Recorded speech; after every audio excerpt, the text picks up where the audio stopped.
Das ist die Geschichte von Naomi und Caro. Mit einem elektrischen Camper wagen sie den Trip in die Bayerischen Alpen. Ich will eigentlich da oben hin, aber ich habe so viel Angst. Man fühlt sich wie so eine Kapitänin. Ein Vanlife-Abenteuer mit WDR-Reisen. Samstagmorgen. Caro und Naomi rücken an mit Gepäck für ein verlängertes Campingwochenende und checken ihr rollendes Zuhause für die nächsten Tage. Ist das eine Markise? Oha.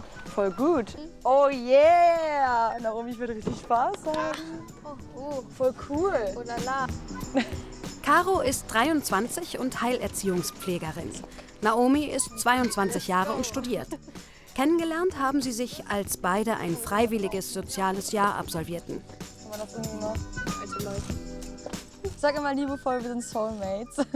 Wertschätzung und Verständnis sind auf jeden Fall so zwei Wörter, die, glaube ich, unsere Freundschaft ausmachen und deswegen funktioniert das auch so gut. Die Freundinnen hatten sich auf einen Instagram-Aufruf bei WDR Reisen für den Trip beworben. Ich mag einfach das Gefühl beim Reisen, dass man für eine Zeit lang im Geschehen untertauchen kann und dann irgendwie ganz authentisch man selbst ist. Mich fasziniert, interessante Leute kennenzulernen, ungeplante Abenteuer zu erleben und nicht zu wissen, was der nächste Tag mit sich bringt. Ich spare auf einen Camper und das dauert leider noch sehr lange und ich glaube, ich hätte mir nie einen gemietet, weil mir das zu teuer gewesen wäre. Und jetzt war das so die perfekte Gelegenheit, das mal auszuprobieren. Ja, ich habe direkt gesagt, bin ich bei. Machen wir. Warum? Weil Caro einfach eine geile Story, nein, das kann ich nicht sagen. Also weil Caro einfach eine coole Person ist, mit der ich sehr gerne Zeit verbringe. Scheint ja lustig zu werden. Bevor es losgeht, bekommen die beiden noch eine Einweisung von Campervermieter Tobias. Denn der Wagen ist kein gewöhnlicher Van. Der Citroën ist ein Elektroauto.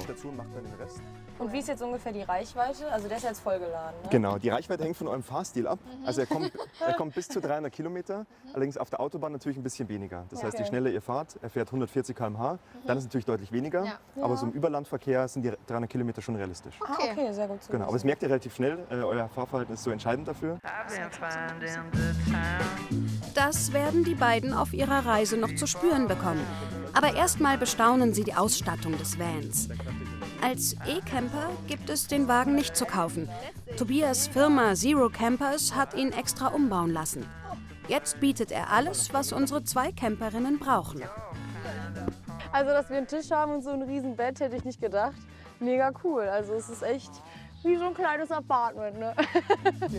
Die beiden bekommen noch Bezahlkarten für die Ladesäulen mit auf den Weg.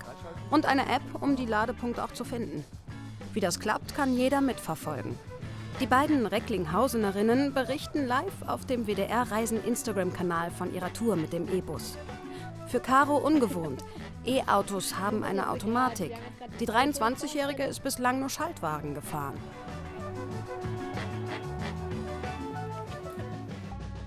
Ja, erstmal D. Ich will erstmal eine Probefahrt machen. Ah ja. Ich traue mir das gerade nicht zu, mich in den Verkehr zu lassen. Okay. Das ist ja, ach du Scheiße. Heidewitzka. Okay, jetzt habe ich es raus. Es ist sehr ungewohnt, aber ich glaube, ich habe es verstanden. Okay, und raus hier. Oh mein Gott, wir fahren. Ihr Roadtrip wird sie von München über den Ammersee bis nach Immenstadt im Allgäu bringen. 95 € kostet der E-Camper am Tag. Auf deutschen Campingplätzen hat er Seltenheitswert. Bekannte Hersteller arbeiten zwar an elektrischen Wohnmobilen, reif für die Großserie sind die aber noch nicht. Die ersten Kilometer laufen gut und bald ist das erste Ziel am Horizont. Der Ammersee. Ein Paradies für Wassersportler.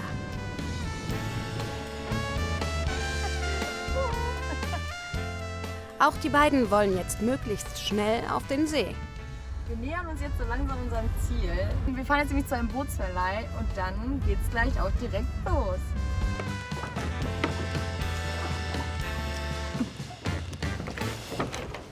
Mein Gott. Hallo. Hallo, willkommen. Oha. Ach, voll geil, ne? Geil. Jawohl, willkommen im Bootsverleih St. Alban.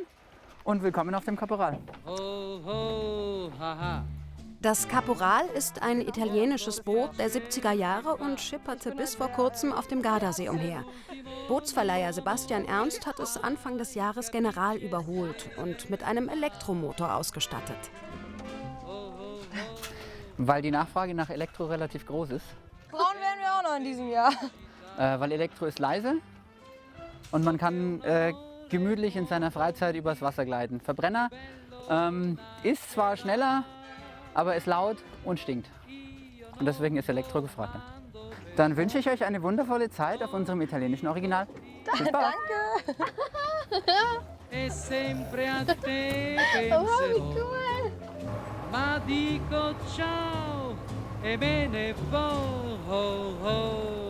Bootfahren vor Alpenkulisse.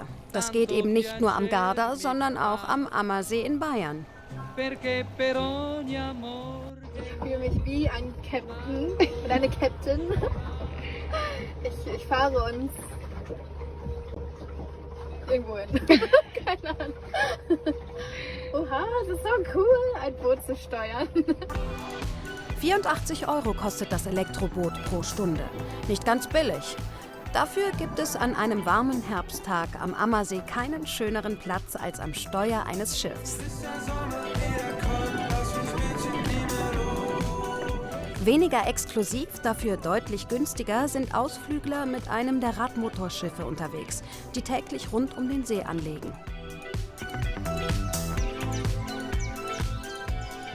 Caro und Naomi machen ihren letzten Halt für heute auf dem Campingplatz in Utting am Ammersee.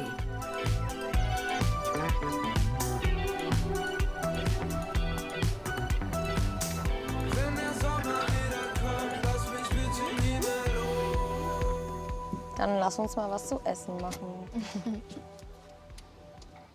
Zack. Willst du den Campingkocher und so raus und ich guck schon mal in der Tüte nach Essenssachen? Ja. Okay.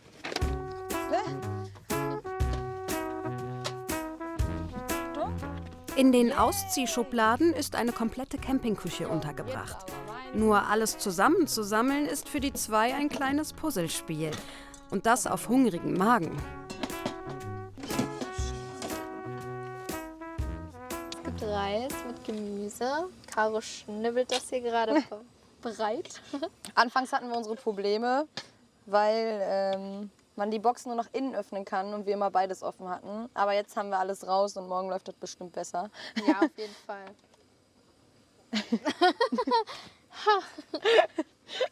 Daumen drücken, dass das mit dem Essen nicht zu lange dauert. Denn Naomi hat Hunger. Und wenn Naomi Hunger hat... Naomi ist so ein Mensch. Die Die wird immer hangry, also hungrig und angry. Und das ist dann immer so... Irgendwann redet sie nicht mehr mit einem. Eigentlich ist sie auch gar nicht aggro bewusst gegen einen. Man merkt halt, sie schaltet ab und irgendwie... Wenn sie dann gegessen hat, dann ist alles wieder tutti. Ich glaube, die Tomate hat gerade schon viel geregelt. Die Tomate hat mir so viel Energie geliefert. Auf jeden Fall ist Naomi wieder on point. Das ist auch besser so. Denn die beiden werden ihre Energie morgen noch brauchen.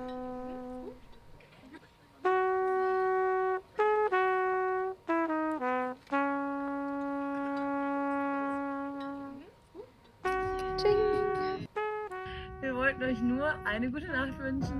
Bis morgen.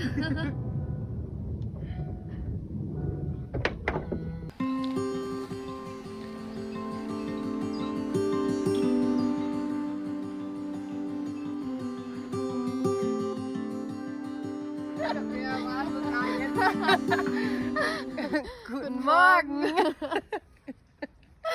Ja, Also ich habe gut geschlafen also mir war kalt. und deswegen müssen wir uns vielleicht noch mal mit der Standheizung auseinandersetzen, weil anscheinend war die nicht an heute Nacht. Aber ansonsten freuen wir uns schon auf den Tag heute. Ja. Sonne ist schon an, kann nur besser werden. Ja.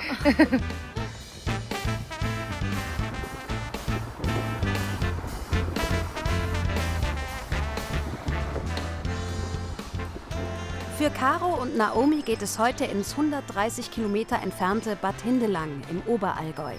Dort haben sie einen Kletterkurs gebucht.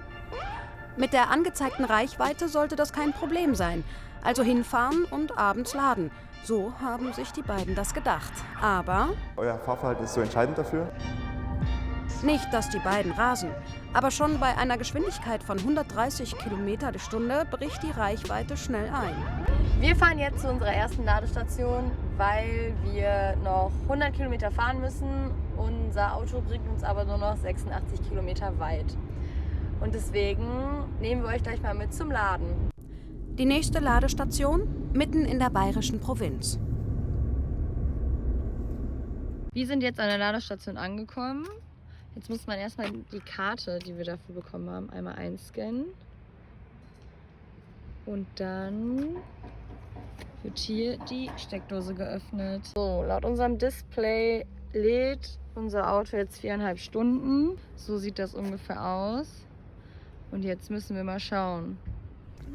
Natürlich müssten die beiden den Wagen nicht komplett vollladen. Aber wie viel Kilometerleistung wäre genug, um sicher anzukommen? Und jetzt gucken wir mal, dass wir so 120 vielleicht laden. Ja, 125. Haben wir das ist Puffer. auch schon Pokern. Mhm, stimmt.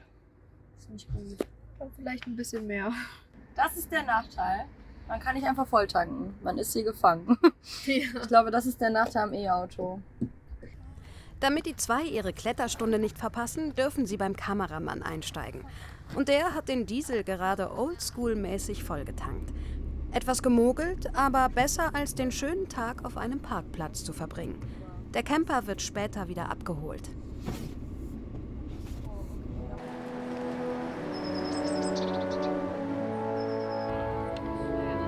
In Bad Hindelang treffen sie Philipp Munkler. Der 26-Jährige ist staatlich geprüfter Klettertrainer und gibt im Allgäu Kurse für Anfänger und Fortgeschrittene. Für Caro und Naomi hat er eine Steilwand mit ganz besonderem Ausblick ausgesucht. Wenn sie es denn nach oben schaffen. Vielleicht komme ich nicht hoch, weil ich keine Armmuskeln besitze oder ich falle runter. Aber ich freue mich auf jeden Fall richtig. Also klettern tue ich sehr gerne. Das mache ich schon seit ich klein bin. Und so klettern, wie wir jetzt gehen, habe ich noch nie gemacht. Deswegen bin ich richtig gespannt, wie es wird. Und dann kann man da mal hochgehen. Geht das mit den... Ja. Ich fühle mich ein bisschen wie eine Ballerina mit diesen Ja. Schüchchen. Was wir jetzt dann machen, heißt Top Rope Klettern. Es gibt einmal das Vorstiegsklettern. da Top steigt Rope man Klettern vor, bedeutet, der Kletterer steigt an einem Seil gesichert in die Wand. Der Kletterpartner sichert das Seil von unten. Wie wichtig das ist, werden Caro und Naomi gleich noch merken. Aber jetzt Deshalb, bevor es losgeht, noch einmal alles überprüfen. das Allerwichtigste vorm Klettern ist natürlich, sich gegenseitig nochmal zu checken. Weil man sagt, lieber Partner check statt Partner weg. Am allerbesten funktioniert das eigentlich mit einem großen Zehen, also dass man so spitz drauf steht. Und dann einfach immer zu schauen, dass ich zweimal steige. 1, 2 und dann schön einmal hochgreifen. Und dann steige ich wieder zweimal. 1, 2 und kann dann weitergreifen. Ich bin ein bisschen nervös tatsächlich. Ich habe jetzt ein bisschen Respekt vor der Situation. Weil man muss ja gucken, wo man, glaube ich, so reinkommt mit seinen Händen und seinen Füßen. Ne? Das ist ja jetzt nicht so wie in so einem Klettergarten, wo du ein Hindernis hast und du weißt, das schaffst du auf jeden Fall. Abwechselnd versuchen Caro und Naomi jetzt die 15 Meter hohe Wand zu erklettern. Erste Hürde ist geschafft. Ist ja gar nicht mehr so viel. Oh Gott.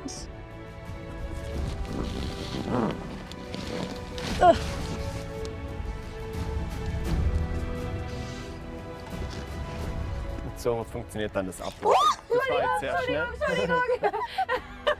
Aber gleich wieder schön abgebremst, das macht fast gut. Nein, alles gut. Nichts was. Okay, fühlst du dich bereit? Genau. Wobei ich bin. Ach, das sieht jetzt gut aus, was ich hier tue. Ah! Ich will eigentlich da oben hin, aber ich habe so viel Angst. Also ich glaube, ich darf erst auf den Ausblick gucken, wenn ich da oben bin, sonst kletter ich gleich nicht weiter.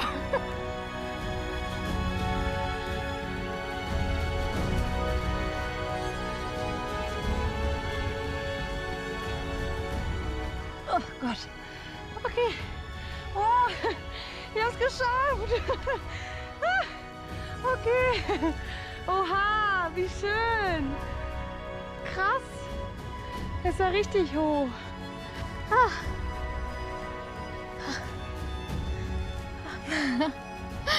Schon anstrengend. Naomi und Caro haben Anstrengung und Angst besiegt. Was für ein Triumph in der ersten Kletterstunde. Und was für ein Blick. Nach dem Abstieg muss jetzt noch der Camper an der Ladesäule abgeholt werden. Der ist jetzt immerhin randvoll und so endet der Abend im Wirtshaus in Bad Hindelang, gleich neben dem Stellplatz. Ganz bayerisch. Und wir essen richtig gesund, ne? Kakao mit Sahne, Käsespätzle, aber Salat für die Vitamine, ne? Kann sich auf jeden Fall sehen lassen. Ist geil. Ist schon Käse. Ich lieb's.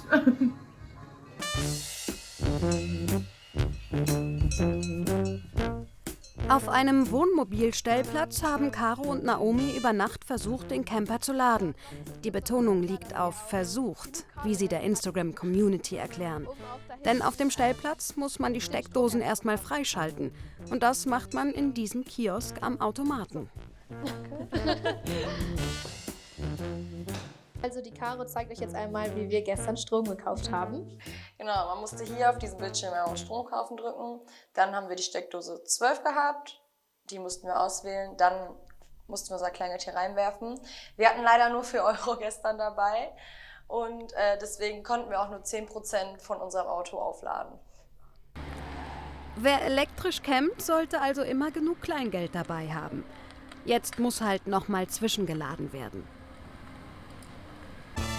Denn Caro und Naomi wollen nach Füssen. Die Stadt gilt als eine der schönsten im Allgäu. Aber deshalb sind sie nicht hier. Sie testen den 2000 Quadratmeter großen Skatepark, auf dem regelmäßig Wettbewerbe ausgetragen werden. So weit sind die zwei noch nicht. Beide haben erst vor ein paar Monaten mit dem Skaten angefangen.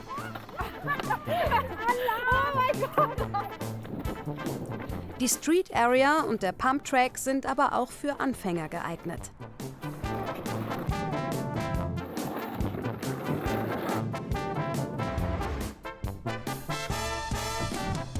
Geile Session. Auf jeden Fall, der Skatepark in Füssen rockt voll. Ja, kommt hierher. Ehrlich, lohnt sich voll. Immenstadt im Allgäu ist die nächste Station unserer Vanlifer. In der Stadt geht es erstmal wieder an die Ladestation. Immerhin können Sie so kostenlos parken.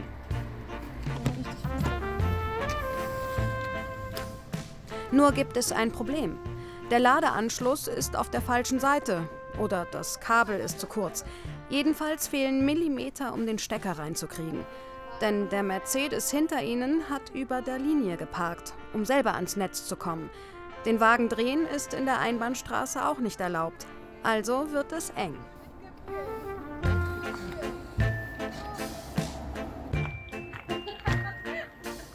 Was tun wir hier eigentlich?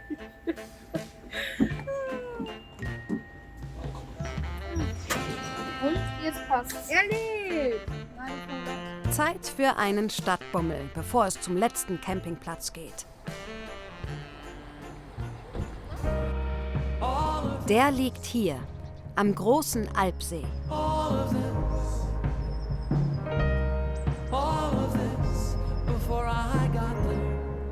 Caro und Naomi haben einen Platz in der ersten Reihe. Den schönsten Blick auf den See gibt es aber von einer anderen Stelle. Wir gehen jetzt zum Infinity Pool. Da sind wir jetzt mal gespannt, was uns erwartet. Und ich freue mich auf jeden Fall auf die Wärme, weil es schon sehr ungemütlich draußen ist. Ein Pool auf dem Dach, ganzjährig beheizt, auf 28 Grad. Das ist der Pool. Oha, krass, das ist wenigstens cool. Oha, das ist ja mega cool. Ja.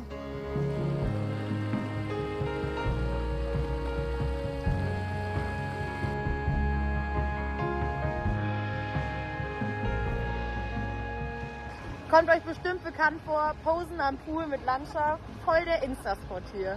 Und der Ausblick ist richtig krass. Also kann man sich dran gewöhnen. Das perfekte Ende für einen Roadtrip. Der Wagen wird über Nacht am Stellplatz geladen. Doch das E-Camper-Konzept hat die zwei noch nicht völlig überzeugt. Ich glaube, so ein E-Auto ist voll gut für die Stadt, aber für so Trips, die wir gemacht haben, Man muss dann alles viel Zeit viel mehr einplanen. organisieren. Ja. Und vielleicht, dann kann man einfach nicht mehr so spontan sein. Und das finde ich gerade, so dieses Spontane, Beim Reisen. das hat mir so ein bisschen gefehlt. Ansonsten hat die Reise aber alle Erwartungen übertroffen. Also ich bin auf jeden Fall krass überrascht, wie schön das hier ist. Man fühlt sich so wie bei Heidi oder so, die in den Bergen wohnt. Und dieser Nebel, ich fand diesen Nebel, ich mag ja eh sowas Melancholisches und so ein bisschen Mysteriöses und das fand ich so schön. Und es war einfach mal voll schön, so mehr davon zu sehen und dass man einfach so Sachen gemacht hat, die man auf gar keinen Fall so im Leben gemacht hätte. Richtig cool, aber das Klettern, das war ja auch, mein also fand ich auch favorite toll. day. Also da bist du ja auch noch mal voll über dich hinausgewachsen. Ja, und so, ne? Erst war es ja eher so, aber dann Das so, Springen am Ende ist genau, halt voll Bock ja. gemacht. Das ist richtig cool, dass man sowas erleben konnte, finde ich. Naomi und Caro hat das Vanlife gepackt. Nur das nächste Ziel, das müssen sie noch suchen.